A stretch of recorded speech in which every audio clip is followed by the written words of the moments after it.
All right, we are live. What's up, YouTube? What up? Yeah. We are sending out the link to all the thousands of Twitter followers that we have. We have so many. So just hold tight, YouTube peeps. We'll be going real soon. And we don't have thousands. I was being facetious there. John, I think our 10 viewers knew that. I think there's analytics they can look at on YouTube and be like, that's a lie. No, it's thousands. One day. One day will be. All right, here we go. And here we go. So, Charles, whenever you are ready, let's get this show on the road, man. Let's get this. There's just so many good things to talk about. Let's do this. Here we go with episode 20, dude. That is a special number. It is because it's divisible by 5, and I don't know why it's a special number, but it makes me happy. It's been a lot of fun doing this little shindig, and we'll see how long it goes, man. We'll just keep it going. You blew my mind with the whole number thing. I didn't know you were going to get into division. Anyways, teacher. Let's start out with something I need to just come to terms with right now. A loss. Yeah, it's going to happen. So let me recap real quick. So we made a bet I'm not happy about. Okay. Oh, I'm so happy about. And this was a roller coaster. Yes, it was. Okay, so the bet is that Sammy Watkins would have no more than 4 catches. I said he would have over. John said he would have under. And then in the midst of this bet, like the day after we make the bet, Janoris Jenkins gets suspended. What, 10 games? Man, I don't know how. No, we don't know how long it is. But yeah, he's suspended of the game. And so the rumors were out he was going to shadow Sammy Watkins. Then he gets suspended. And so we're thinking, oh, man, like this is awful. Charles even talked trash on Twitter, which, I felt terrible. So how many catches? I don't even remember. I forget how to count that high. Yeah. How many catches did Sammy Watkins get? Now 1, but here's the thing. He got 1 catch. For 57 yards for a touchdown, okay? Yeah, so the 1 catch, 67 yards and a touchdown, which I started him in a few fantasy leagues, and I'm so happy. But, man, only 2 targets. It's I don't know what the deal is. They put up 51 points, and that's without Sammy Watkins. Like, he's out there. They're not looking his way. Yeah, it's disappointing, definitely, as a fantasy owner. I was lucky enough to start him, though, randomly because of an injury, and I got that touchdown. But here's the deal, folks. So tomorrow, I'm going to tweet out a YouTube live link. I'm so excited about this. I'm going to, I don't know if I want to say shove or insert. Both sound dirty. I'm going to shove 10 warheads into my mouth, and I'm going to sing "Take Me Out to the Ball Game," out of respect for the Houston Astros. Yeah, props to them. I definitely was not rooting for them. I recently moved to L.A. Not that I'm an L.A. fan, but it was kind of fun being a part of the little shindig that was going on here. So props to them, but I cannot wait for you to shove 10 things in your mouth and sing. That just sounds wonderful. Any connection to the Astros winning the World Series and Deshaun Watson just being out during the middle of the week for the rest of the year? Gosh, man, that happened – right. I mean, just you go from ultimate high to low, and it was like the next day. God, that sucks. I love Deshaun Watson. Huge draft crush on that guy for a long time. He's going to come back, but the rest of the team, fantasy value, is gone.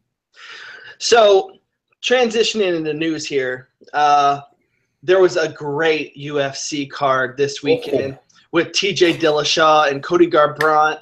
So many great fights. But what was amazing is the day after that great card, there were better fights. It didn't stop. It didn't stop. Not better, sorry. There were really cool fights, and AJ Green, man, he got into it. So tell us a little bit about that spat. Man, if you watched it, so first off, Jalen Ramsey is amazing. He's absolutely incredible, and he's a total D-bag. And I mean that in the greatest sense. So if Jalen, you're listening to this, props to you.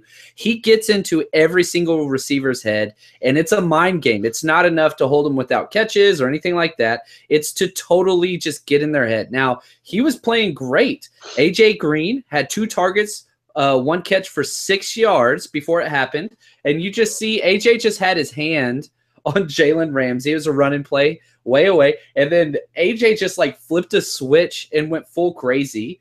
And he got shoved down by Jalen Ramsey away from the play. No ref saw it.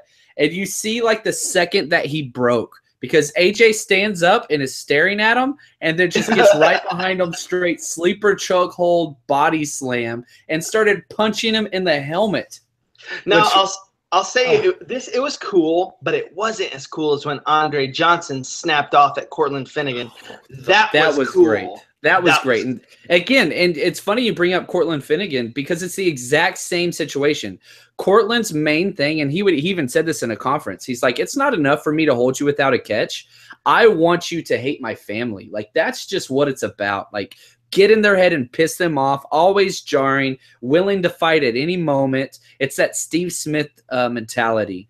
And, man, it was wonderful. Now, what's crazy is AJ Green did not get suspended. So he was kicked out of the game. They both were. And I really thought AJ was going to be suspended because he threw like 3 punches, body slam, rear naked choke, you name it. He basically almost got him in an arm bar. But somebody else did get suspended. Guess who that is? Well, and yeah, it's been a rough week for the Bucks. I mean, hide your kids, hide your wives, hide your crab legs. Jesus, I like that. Yeah, thank you for that. Yeah, so Mike Evans gets suspended, and his buddy's gonna probably be joining him. Not suspended, but out. This is a twofer. So Jameis is out for the next 2 weeks, and Mike Evans is suspended. And what doesn't make sense is when you look at what Mike Evans did and what AJ Green did, how's AJ not also suspended? So I think the problem is that if Mike Evans would have been kicked out of the game, which he should have, you run full speed and spear somebody in the back like that.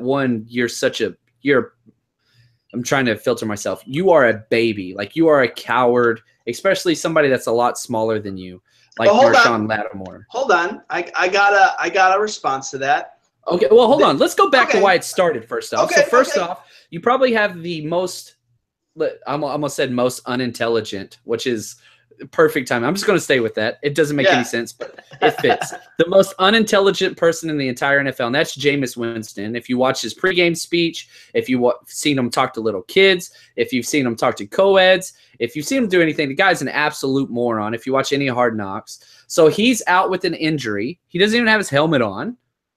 And he comes out onto the field and points like a 5-year-old and like literally puts his finger in the back of Marshawn Lattimore's head and starts poking him in the helmet on the field of play. Okay. He has a headset on. I got a response to this. Okay, go ahead. There is a scenario in which... Notice that Charles Barr is a gigantic Florida State fan. Sorry, has nothing to do with this next statement. Go ahead. Okay. And, well, actually, and I hate Jameis, so whatever. But... there is a scenario in which Mike Evans didn't see all that play out. He just saw a guy lash out at his injured quarterback, and he retaliated. Now, is he dumb? Yes, he shouldn't have done that. Again, when you say lash out, you mean push with one hand, flat-footed, on the field of play? Then, yes, you are correct. I mean, let's not get all into technicalities. So I love standing up for your quarterback, and I think you're right. You need to blame Jameis more than anybody here. Right. But you run full speed and spear somebody in the back that's standing there, like you're a poon. Like I absolutely despise. You are a coward. You represent all the things that I hate.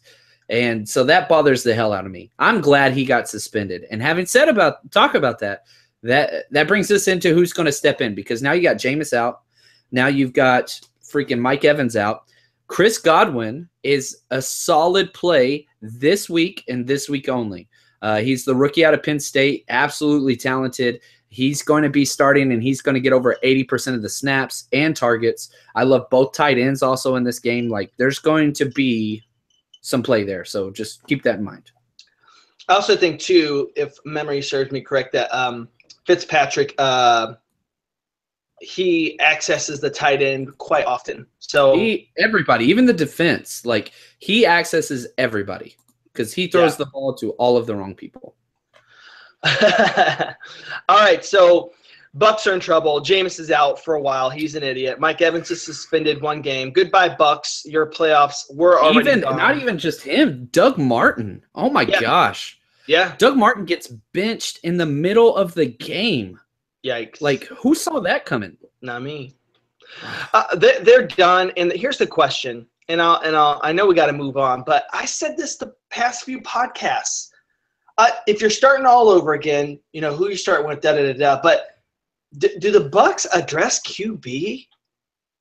I don't think you can. If Dirk Cutter is on the hot seat, and they basically promoted him over Lovie Smith while Lovie was there for the sole purpose of developing this quarterback. And it has not gone well this year. They put weapons around. They spin on Deshaun Jackson and all those things. And as soon as you get rid of your quarterback, you've gotten rid of why you got the job. I think if they want to do that, or if he proposes that, I think you get a new head coach. I honestly think that Jameis Winston has proven to me so far in his career that he's not an NFL quarterback mentally. He's a quarterback. He's an NFL quarterback in every other way, maybe not leadership, but not mentally. He doesn't know the down and distance, okay? Yeah. He admitted that in Hard Knocks. It was amazing. It was one of the best things I've ever seen. Okay, moving on. Dez Bryant, ankle and knee injury, day to day. Oh, D's. Man, he's played – he's boom or bust. He's basically Ted Ginn. Like, he's completely relying on touchdowns, but without speed. He's much more of a deep zone guy. Now, here's the thing I will say is there is a lot of potential there for Dez Bryant, especially if Ezekiel Elliott gets suspended, which please God suspend this guy. Let's set some kind of tone. But Dez Bryant has just vastly underperformed. He has played terrible. And it's not just his ankle, it's his knee as well. Like, he's got a knee and an ankle issue. So I would definitely not be surprised if he misses 1 or 2 games. But, yeah, what's going to happen here? Now, what do you want to do with the rest of the Cowboys? It doesn't really hurt Dak too much. Nope. But it does promote Terrence Williams. Terrence Williams had a phenomenal game. And as soon as Dez went out, it got better and better and better for Terrence Williams. And he's got a couple favorable matchups going forward. So love that guy. We'll see what happens with Dez, though, because I think he's going to be out this week. Really? I do. I think that he might be out. He didn't practice today. They're saying day-to-day, but that knee and ankle, and man, I'm going to butcher this. One of the fantasy guys I follow on Twitter is Dr. Goodness. I'm going to mess it up. I want to give him credit, but I can't do it. And he goes through and breaks down all of these fantasy injuries. It's David J. Chow, MD. He's known as the Pro Football Doc, and if he is awesome follow on Twitter. He goes through and breaks down the film. He's an actual doctor. He was a doctor, used to be for the Saints, so on and so forth. But anyway, definitely he believes that it's a lot more serious than it looked, and he might be out for some time, so I'm going to go with that guy. You know who else is a good Twitter follower, and I think he's part of your Eat Sleep crew, is Nate Hamilton.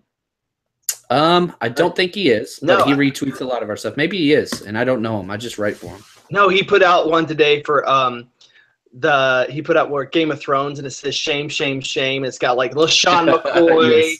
and all these guys. Great follow. Yes, yeah. Great follow. All right, Eddie Lacy, who the hell cares? Let's move on. Josh Gordon reinstated. The only thing that Josh Gordon really matters is in Madden. Let me just be honest with you. Like, maybe on Madden, you're like, yes, I want a guy who's athletic I can throw to. I don't believe in this guy. Do you believe in him? And what's up with this GQ interview? So go read the GQ interview, not necessarily for football purposes, but he basically says that I've never played a game where I wasn't under the influence of drugs or alcohol. And that's going all the way back to my time at Baylor. Like, he was either high. He said he would do shots before warm-up or other things, and he would just go out and play. Like, that's just who he was. He talks about how he got around not very well, all of the drug tests. And as soon as he passed the drug test, he would go do everything in his mind because he knew he had like 1 to 2 days to get clean, so on and so forth. So absolutely just phenomenal read just to look at it. Now, having said that, he is worth a flyer.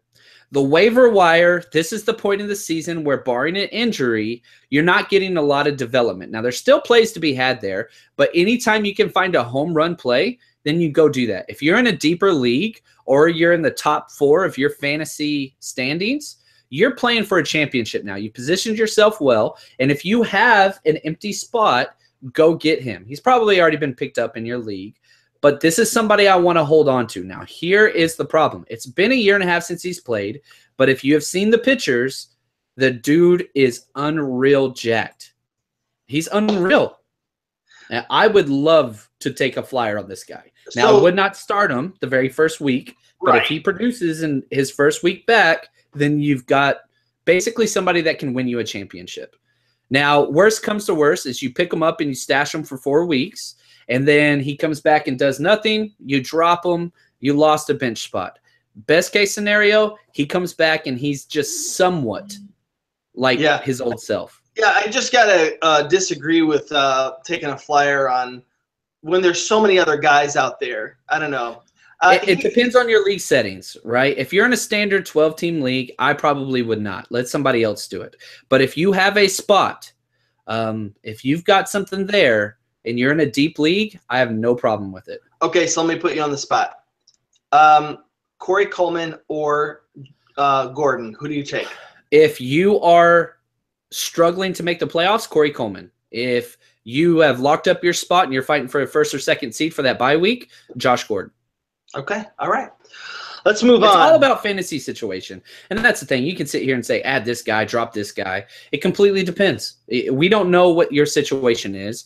And it's been pretty cool. I've gotten a ridiculous amount of messages on Twitter lately, which is wonderful. Thank you guys for sending those out. Do I do this? Do I do that? And I'll usually ask questions. Like, it's never black and white. You've got to make sure that you understand the situation, league settings, scoring format, how many teams, so on and so forth. So anyway. Yeah. Real quick about Josh Gordon in the GQ interview, 2 things. It's 2 ways. He's either a substance abuser and he's unreliable, or he's a liar. And I don't know. Why not both? Why can't he be both? He could be both. Well, if he's lying about how much. Why you got to limit his potential? I don't know. He's limited his own potential. He's been suspended twice. Anyways, welcome back to the Browns. Okay, Jeremy Curley suspended for 4 games. Ouch. So this is not major fantasy relevant as far as Jeremy Curley goes. What this is relevant with, and that is the wonderful Robbie Anderson. Yeah.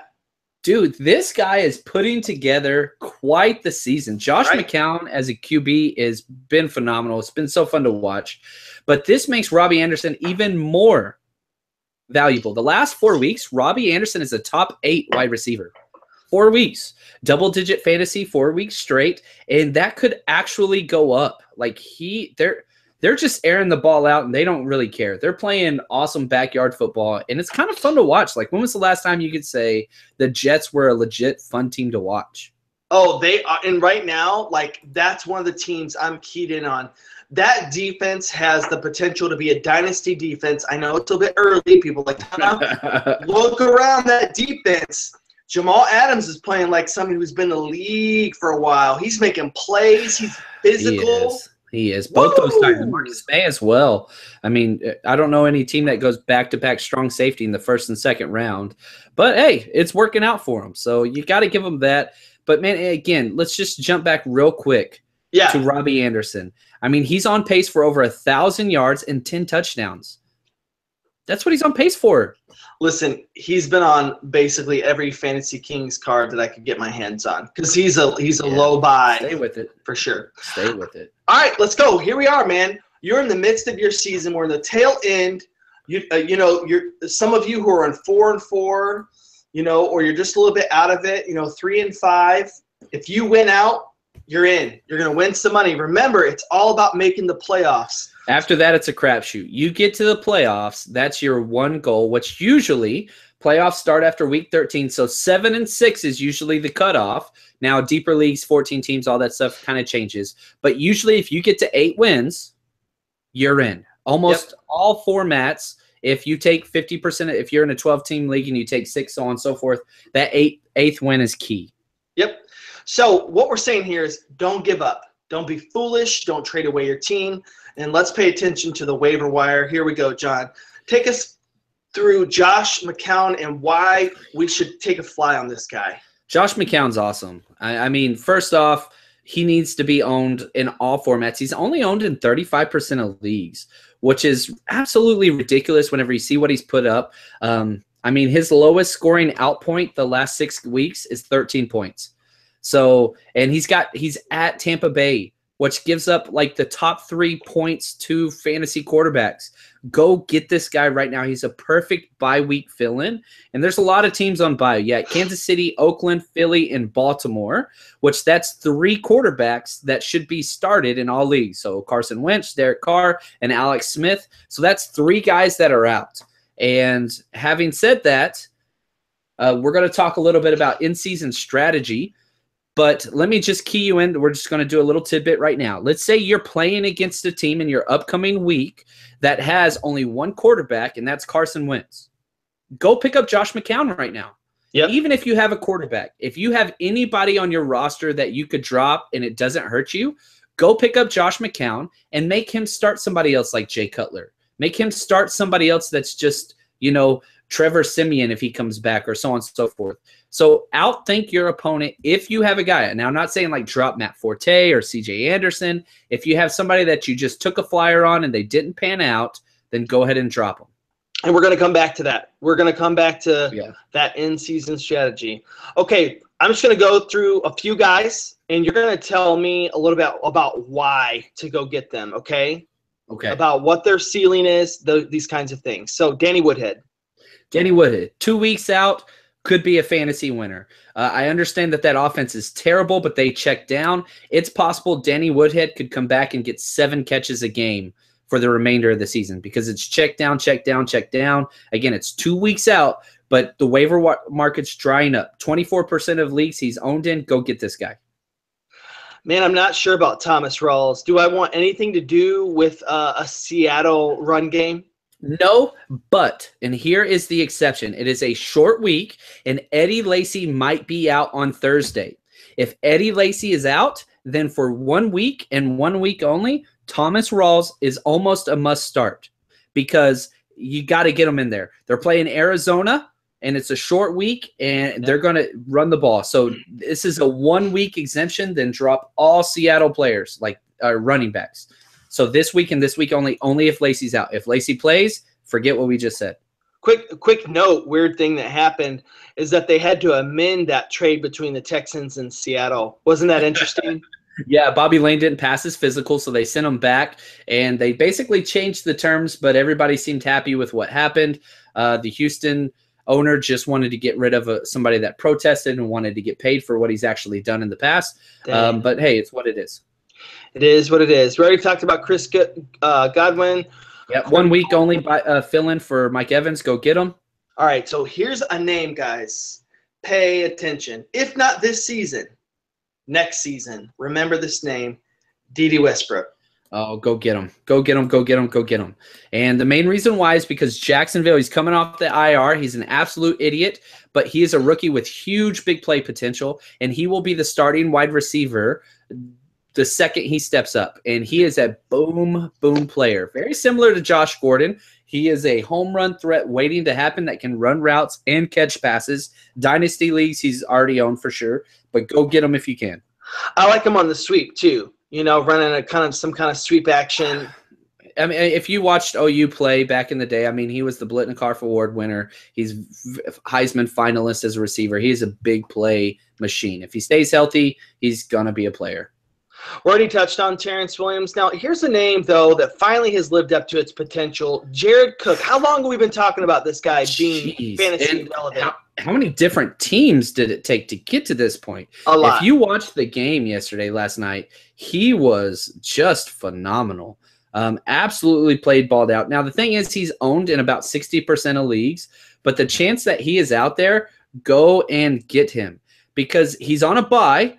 So pay attention. He might get dropped. But here's the deal. New England, Denver, Giants. Those are the 4. They're all in the bottom 4 as far as most fantasy points given up. So, just understand. Again, bye week fill-in. He might get dropped. He might be out there. Take him now. You are getting him for the future. Absolute huge pickup. He put up 12. I mean, 8 catches, 126 yards. That's pretty special. Can I just say something that I think is fantasy relevant, and it is on the fly, okay? But I think you're going to love it, all right? Let's go. Let's go.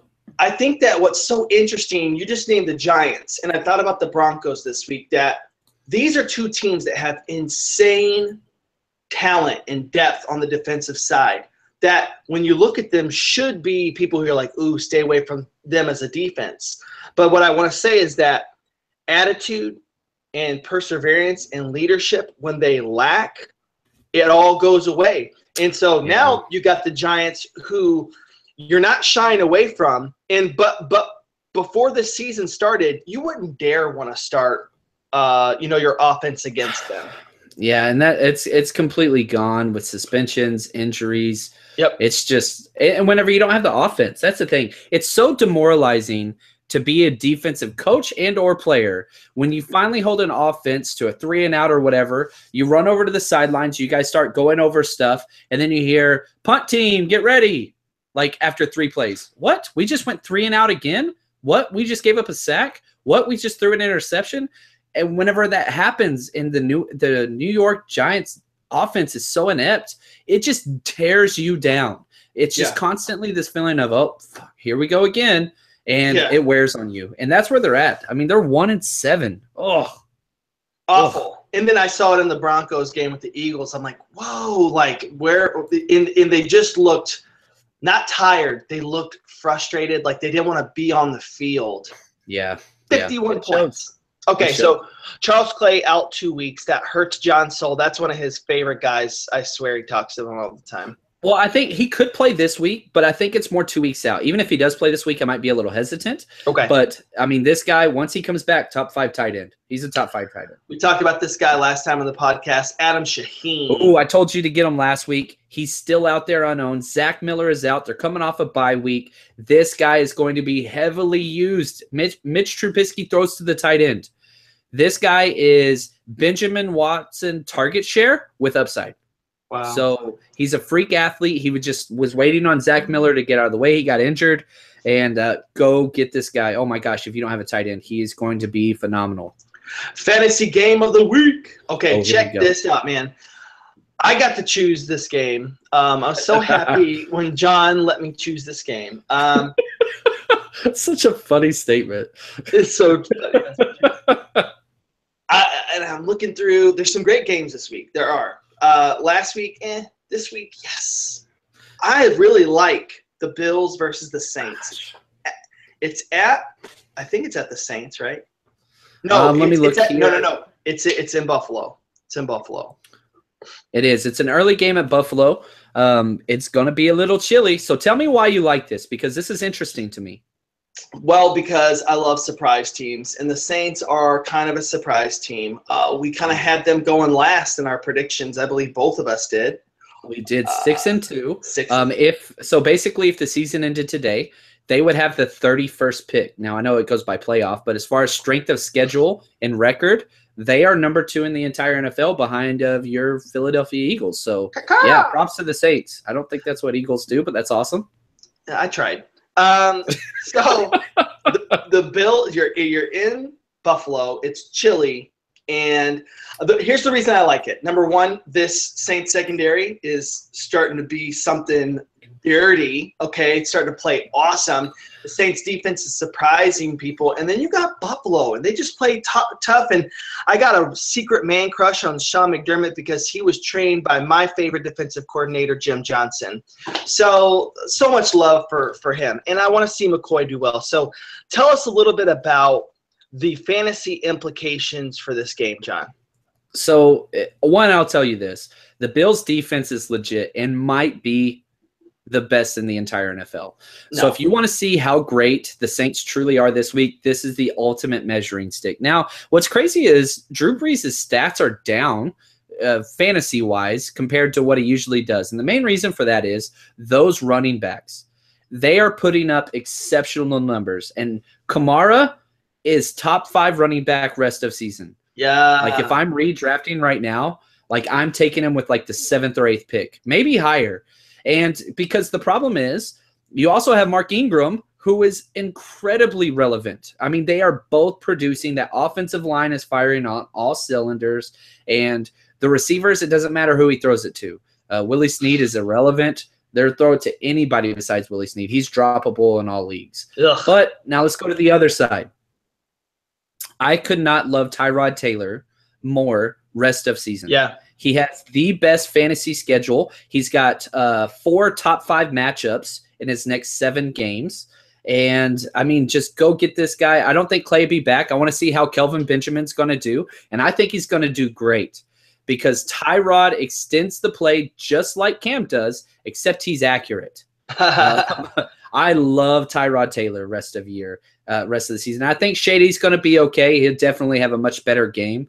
But this is going to be a fun game, and it's fun just from an NFL standpoint because we're going to see how good the Saints are. They're at the Bills is a tough game, especially this late for a dome team. Drew Brees hasn't fared well outside, so let's see how it goes. We're going to figure out how great they really are. Yeah, these are 2 juggernauts squaring off. They're going to. And who would have said that about the Bills after they sold off everybody? Dude, they look awesome. Here's what's great, though. You sell off all these assets, and then all of a sudden you're like, hey, wait a second. We're kind of good at football. We're 5-3. Okay, well, let's go buy some people then. And so let's sell some of these draft picks that we've been accumulating. And they went and got Kelvin Benjamin on the cheap. So props to them. I thought they were basically done with the year, and then they go 5-3. You want to see some exotic defensive play calling? Watch the Bills. It is so fun, man. Beautiful to see. They do this one play where it's a variation. It just reminds me when Jeremiah Trotter would do it. They send a middle linebacker just to punch the center in the face. That's all his whole job. Just punch him in the face. And then the blitz just comes from all different angles. And they're zoned here. They're manned up here. It's a very difficult defense to mess with. So I could see Drew Brees having a little bit of trouble in that chilly weather. I could too. It's going to be a fun game. I really hope that it gets flexed, and it's going to be the game of the week for Fox in the early slate. I hope it is. Depending on where you live, it should be on. Yeah, okay, so before we get to our last segment, again, hitting you on the fly, John, because this is interesting to me. I'm going to make you – Oh, I love this stuff. I'm going to make you GM for a second, okay? Okay. And we've done this game. This is my dream. This is my dream. This is John's dream. We've done this phone conversations for 10 years. But here's the thing. You are the GM in 2 different alternate universes. You're the GM of the Panthers, and you're the GM of the Bucks. Okay. How are you viewing your quarterback, and what are you going to do? Cam Newton I'm okay with. We've seen him do it, and we've seen if you build a defense and a solid running game, you're going to be okay. If I'm the Bucks, I think you're screwed. I think you still got to stay with Jameis. He's still very young.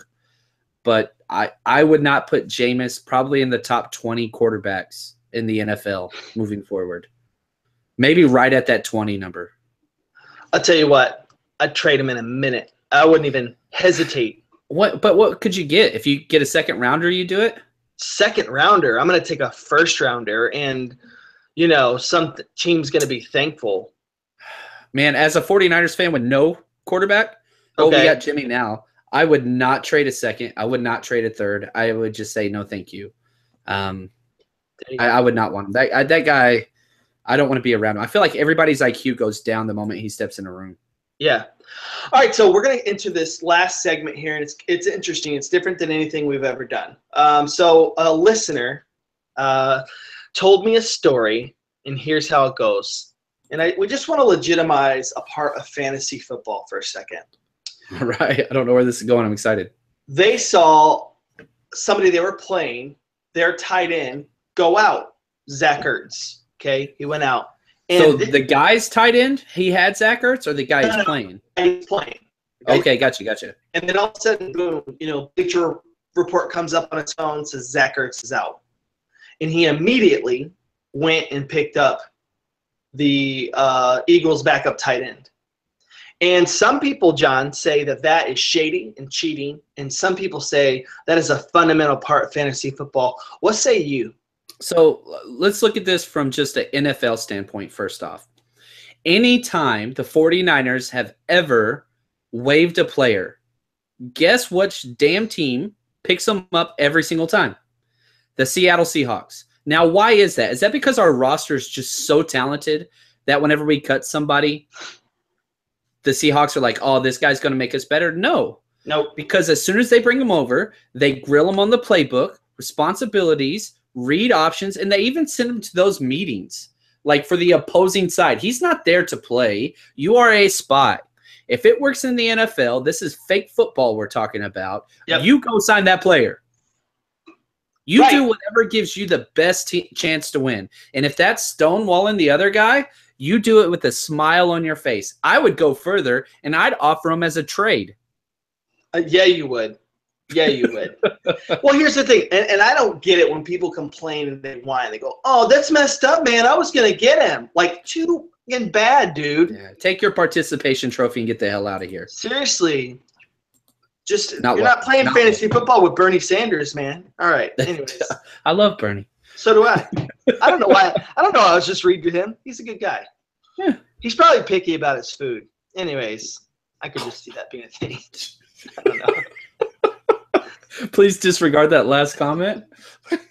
That's an observation. Anyway, I'm not editing that out. His name is Charles Barr. You could reach him at host Chuck B. Probably, I don't know, picky. All right.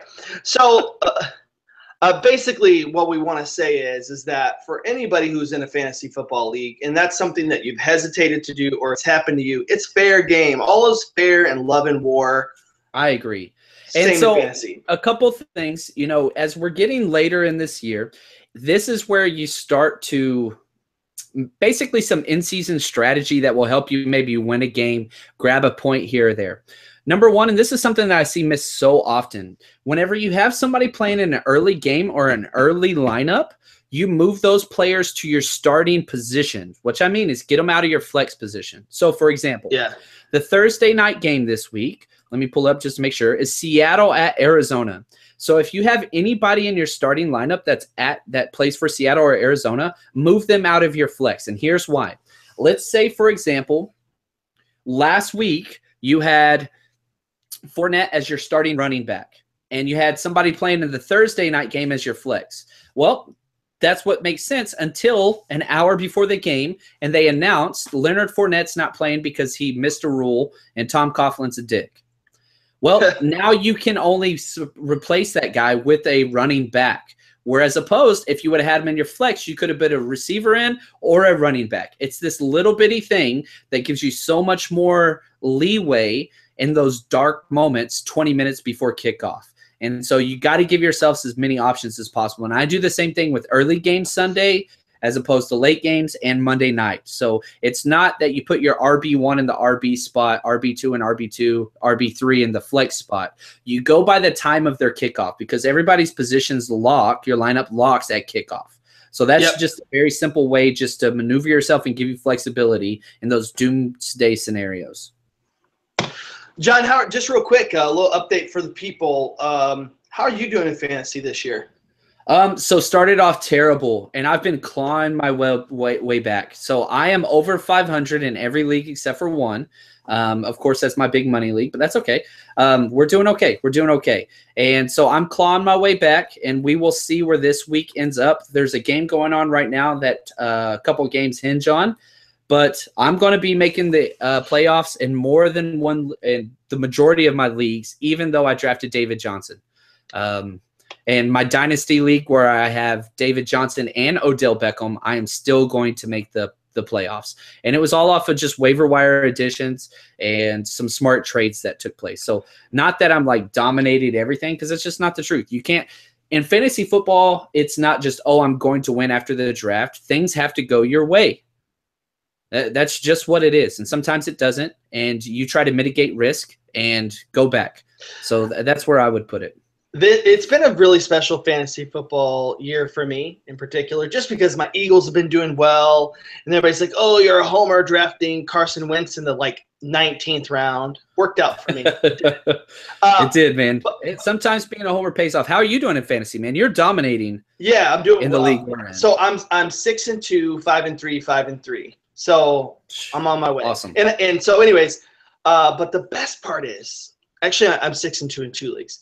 The best part is that I am just straight up owning my brother-in-law's league. Like, no, John, listen. Like, it's insane. Okay, so points for. I'm 250 points ahead of anybody else in the whole league. And the best part is that, like, I'm better than you, Jason. I hope you're listening to this podcast. I'm better than you in fantasy football. This is why we play. This is why you spend the hours listening of doing waiver wire claims on Tuesday. This is why you do it. I'm better than you. A couple things that I want to talk about. A couple more things. Waiver wire, it's starting to dry up. So outside of injury, there's not going to be huge pickups. So again, you want to start looking 2 weeks out. Pay attention to your bye weeks. And so we're going into week 10. So you need to be looking at week 11 to see if you're going to have too many wide receivers out, so on and so forth. Week 12, same thing. And then it's also time to cherry pick those last place teams. It is the time to start offering trades saying, hey, you need depth. I need studs. This is where you offer kind of lower guys and just see. Now, usually they don't come back, but it's that one time, hey, you remember that one time where so-and-so gave up this? Oh, what an idiot. Like, these are those moments. So take advantage of those and give yourself an opportunity. Now, I'm not trying to don't send out stupid trades. Send out starting points for negotiation. You can put that in the comments. Hey, let me know what you think. Let's move forward with something like this. This will help both of us out. You always got to send trades that help everybody out. Yeah. John's strategy, it's a bit aggressive at times, but it does work. It takes time. Like, it takes time. I'll send out a trade, okay, that's not necessarily a bad trade. So, for example, I sent out Kareem Hunt for LaShawn McCoy, and I think it was Dez Bryant, okay? Now, obviously, the LaShawn and Dez is more valuable rest of season. But what I'm trying to do is work in something. Well, okay, is this realistic? I'll throw in another wide receiver, somebody on my bench that you want. It's all a negotiation. But if you don't introduce it as, hey, this is a negotiation, tell me what you think. Are you even willing to tolerate this, or so on and so forth? But if the conference, your people that will just never respond to a trade, and you just got to forget those guys and mark them as, okay, don't send anything to. But your guys that are going to deal. And so try to start that conversation up. So lastly, just so you know, tomorrow I will be tweeting out the Warheads. I'm excited, man. Okay, do we need to make a bet, though? But we didn't talk about it. I mean, do we do a bet for next week? No, I mean, unless you want to bet on Sammy Watkins again. No, we'll save it for next week. Smart man. That is a smart man. This has been fantasy football. Oh, man. Thanks for listening, guys. Absolutely awesome week as always. Reach out to us on Twitter if you have any questions about start sits, so on and so forth. JL_Chapman and at host Chuck B. He's amazing. Go give this guy a follow. He doesn't just tweet about fantasy football. He's got funny stuff. He's awesome. Great follow. Great follow. Hey, man. Thank you. That was so nice. All right, guys. Y'all take care.